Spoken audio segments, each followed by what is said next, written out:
Good afternoon, good morning, good evening, everybody. It is not Saturday. It's actually Sunday, June 1st. I'm a little late, but you know what that means. It's time for the High Risk Wrestling Podcast, and it is a sad day. It's the nature of the beast. We'll get into it in the recap. Check that out tomorrow. Check out the socials. Charismatic Creations on Facebook and YouTube. Charismatic_Creations 52 on Instagram, and of course at 215 on Twitter. I am your host, Jeremy Pearson. Today's show is the WWE's failure with King of the Ring. For some reason, they just can't be consistent with this and are just failing themselves in easy booking and easy money and easy storylines. But for now, you know what's next. So just go on and hit my music.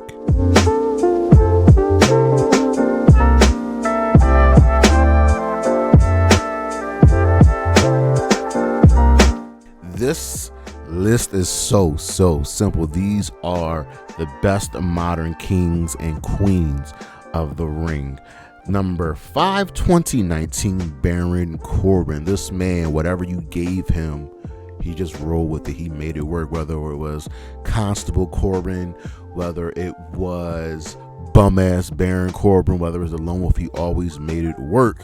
And King Corbin was something that he just made work. You go into the gimmick, you go all in, you commit to the bit, and that is exactly what he did. 2024, Gunther, even though he didn't become King Gunther or anything like that, it was another mark on his resume that elevated and propped up his career, and it was very fitting for him to win. Not only that, he defeated Randy Orton in the finals to earn himself that World Heavyweight Championship match. It was a thing of beauty, and he used that momentum to become the world champion. Number 3, Nia Jax, also 2024. She won alongside Gunther, defeating Lyra Valkyria in the finals, becoming Queen Nia, adding Tiffany Stratton to her side, and ultimately winning the Women's Championship. Nia Jax has been on a roll since returning to the WWE a little over 2 years ago.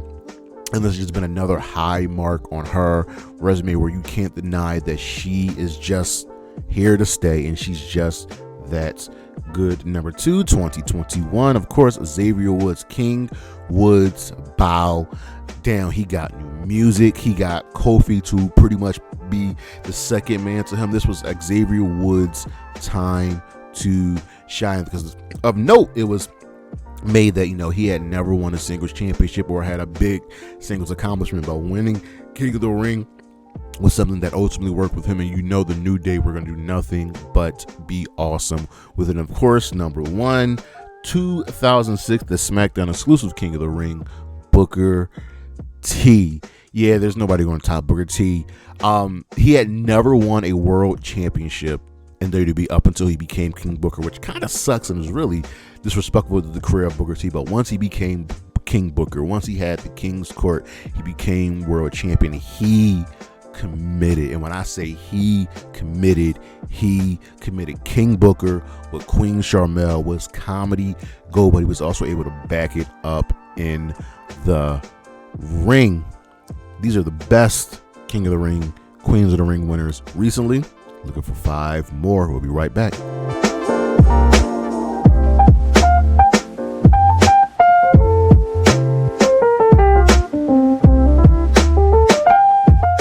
We talked about it before, but one more time, Carmelo Hayes is in the spotlight right here, right now, and I don't know what we're doing.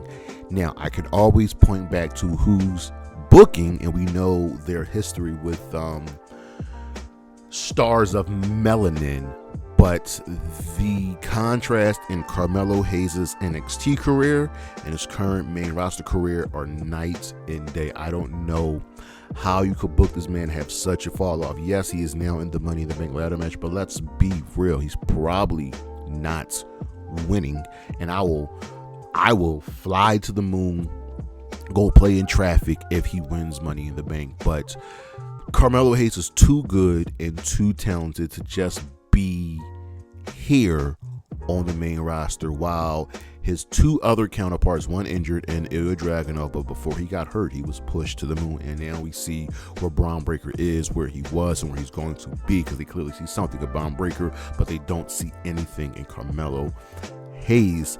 This is just an abhorrent treatment of bad treatment of a top talent, and I don't really know what's next and where we can go with Carmelo Hayes without a super big refresh. We'll be right back.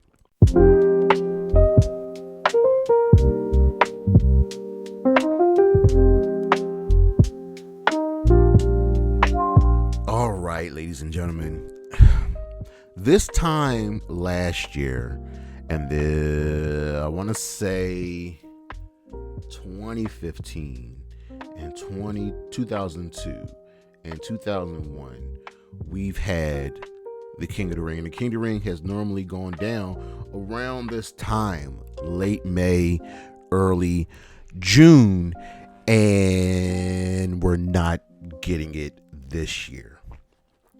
That's just dumb. So today's show, we are going to look at the WWE and its failure for the King and Queen of the Ring. Well, let me give you just a brief history of this legendary tournament. Started all the way back in 1985 when it was under the WWF, held annually until 1991, with the exception of 1990. And these tournaments all started out as non-televised house shows, but then starting in 93, it became an annual June pay-per-view, and it was something to look forward to. At one point, it was considered one of the big five pay-per-views, with the Royal Rumble, WrestleMania, SummerSlam, and Survivor Series, and that would be great. They got rid of the event in 2002, and it was gone. It was going and ended up being replaced by Bad Blood. So after a 4-year hiatus, it came back in 2006, was held SmackDown exclusive, where Booker T won, and then it was gone again. It would just be come back periodically where WWE didn't know what to do. In addition to that, we had the Queen's Crown tournament, which came about in 2001, which was then 2 years later renamed into the Queen of the Ring. So we had the King and Queen of the Ring. In the most recent history, the winners would get world championship matches at, I want to say, SummerSlam. And that was beautiful. You have to make things have meaning. It has to mean, I'm fighting for something that is achievable, something that will elevate my career. And now, once again, the WWE does not have the King and Queen of the Ring. And why are tournaments good for wrestling? Everybody loves a tournament. Tournaments are how we end things off with sports leading up to the championship. Tournaments are just an integral part of professional wrestling. We have King of the Ring, and for the longest time, we had people that whose careers, not all the time, but there were many whose careers were elevated from winning King of the Ring. Everybody from Harley Race to Tito Santana to obviously Stone Cold Steve Austin, Hunter Hearst Helmsley, Kurt Angle, Edge, Brock, Booker T, so on and so forth. And it can always be a way to elevate one's career. New Japan gives us the G1 climax. We know at the end of the year, leading into Wrestle Kingdom, we have the G1 climax. And now the G1 climax isn't a single elimination tournament. It is a round robin tournament, but it's always led to some of the best matches, some of the best talent fighting for something, which is an IWGP championship match at Wrestle Kingdom. AEW more recently has brought in two tournaments that they have been doing pretty consistently. I can't think of a year since the start that they haven't done it. We have the Continental Classic, which will be going into its third year coming this fall. And originally you were fighting for the Continental Championship, but we all believe that championship will be abolished. So it will probably lead into a new title shots. And we are definitely praying, hoping that the women get their own Continental Classic. And of course, we have the Owen Hart Cup, the Owen Hart tournament. This is the third year. Third year. This is the third or fourth year, and this is the first year where the winners get. So this is the second year where winners get championship matches. Though that means something, and it's something that we look forward to right there. Early spring, leading right into All In. You know, you got the Owen Hart tournament at the end of the year. In the fall, you know, you have the C2. So why is the WWE so inconsistent with the King of the Ring? Well, it always comes back to Vince McMahon, whose mind is always changing, and things can change and drop on a dime because of his inconsistencies, and everything was done for his enjoyment, for his pleasure, not for the betterment of the business, not for the betterment of the talent. It's all about him. He has always been inconsistent, and we've recently learned over these years that he doesn't like tournaments. I don't know why. Nobody knows why. You can't really get into Vince McMahon's brain, but he doesn't like tournaments. Tournaments are great. Tournaments are a thing of beauty, and it makes booking easier. We'll discuss that a little bit later on. And more importantly, while they're consistent, they can't follow up with the winners. When you win a major tournament, it's supposed to elevate your career, and there needs to be a follow-up. So like for every King Booker and Xavier Woods and Stone Cold Steve Austin, you have Mabel, you have Tito Santana, you have Bad News Barrett, you have Ken Shamrock, where winning the King of the Ring really didn't do much for their career. So the early days of long-term booking was really never there. So going from Vince's mind always changing to he doesn't like tournaments to not being able to follow with the winner, I can understand why they would not do King of the Ring. But now that Triple H is in charge, maybe things will change. Well, clearly I'm wrong, because there's no King of the Ring this year. WWE has loaded the year up with a plethora of PLEs, and the King of the Ring isn't one of them, and that sucks. That's sad. So why does it need to come back? Why does the King and Queen of the Ring need to come back? Tournaments are easy to book. It's that simple. And as they're easy to book, you already have a set number of matches. The field can be large, the field can be small, and you run it through Raw, you run it through SmackDown, and that's just good booking for weekly shows. Week in and week out, you know, you look forward to the King and the Queen of the Ring matches. Not only that, it's easy booking for a world title. If you do not know who your number one contender can be, you know that for 2 months you're booking towards your next challenger, and you can book out of that whether they win or whether they lose. It almost writes itself.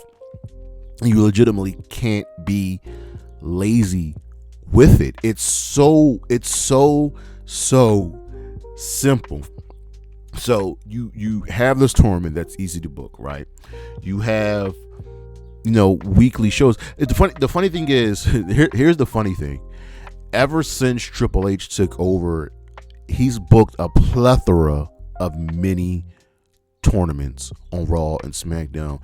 There's been a constant number of multiple brackets, triple threat matches leading into a number one contender to find a new challenger. He's done that week in and week out. Like, I don't understand why you just won't book a King of the Ring show. It's easy booking for a world championship. It's easy booking for a television show. And more importantly, you make a star out of this. You can crown a new champion out of this. Yes, you have people that have won King of the Ring and it really hasn't done nothing for them. But again, that comes back to the booking. You're only as good as you are booked. But Xavier Woods got a boost. Sheamus got a boost. William Regal got a boost. Stone Cold got a boost. Booker T got a boost. Zelina Vega got a boost. Nia Jax got a boost. Like, it just makes sense. Hell, we thought for a long time, Money to Bank winners would be someone new. We can crown a new world champion, and that's been pretty true for the most part. But here is another way you can have someone, an underdog, run the field, earn that championship match, and earn, the respect, the adoration, and earn that new top star status. Because you just have to have faith in them. And this is the one that I am always thinking about. It's better for the women. It's so easy to book for the men because we just assume that things are going to happen, but you give divas a chance. Remember that, treating them equal to the men. And I say this with both WWE and AEW because we have a women's Owen Hart Cup. We need a women's C2. We need a women's C2. And the Queen of the Ring, it's great. Now, I hated that the last Queen of the Ring ended in Saudi Arabia. I don't think anything should be going down in Saudi Arabia, but it's another way to get a championship opportunity for the woman, because we've seen a lot of times that they can be lazy with their booking for the women. But hey, this open field of top contenders, of underdogs, of people who want to win the championship, that's beautiful. Imagine a field where you can stack it, like from Raw you have Bayley, Becky, Stephanie, Roxanne, Lyra, and then throw in like Maxine Dupree and Ivy now, who can try to run the table on the SmackDown side, Jordan and Joya and B-Fab and Meechin, and you can finally show what Alba Fire and Piper Niven are truly all about. Like, it would give the women so much time to shine and be such a beautiful thing. And the thing that I always come back to is, we always recently in these years have seen that after WrestleMania, the WWE gets kind of lazy with their booking, and it's like, we're going to take April and May and even June off before we start building up to Survivor Series. Now that's kind of changed with Money in the Bank being in the middle, but imagine having the Money to Bank right there in the middle while the King of the Ring is going on. Now your summer is booked. Now your summer is loaded. It's like, okay, I feel this. I'm digging this. I like what's going on here. It's so solid. It just works. So I'm gonna leave you with this. I think it's a total failure on the WWE's part to not have a yearly King of the Ring and Queen of the Ring tournament. We know the things that come around every year: Royal Rumble, Money in the Bank. Those are the two things that are easy to book for and take up a majority of your time. If you have something right there in the middle that takes up 2 months, you give yourself a layoff. And once again, the WWE has decided not to run King or Queen of the Ring. I don't know why. Maybe they're just caught up in themselves of counter booking AEW. Maybe they just feel like they can keep it in their back pocket. But does that make it special when you bring it back and then you get rid of it, and then you bring it back and you get rid of it? It's not conducive to a solid working environment, because now you've taken away something that the stars can look forward to. Just be better with it. Just bring it back and keep it consistent. Like, it's not hard. But that's our show. Thank you for listening. Thank you for watching. Look on the screen. We got coming up. The June schedule is up soon. Should be up by the time this airs. Check out the socials: Charismatic Creations on Facebook and YouTube, Charismatic _Creations 52 on Instagram, and of course the 215 on Twitter. And as always, Bailey, Priscilla Kelly, Isla Dawn, Anna J, Willow Nightingale, Chris Statlander. Holla at your boy. Peace.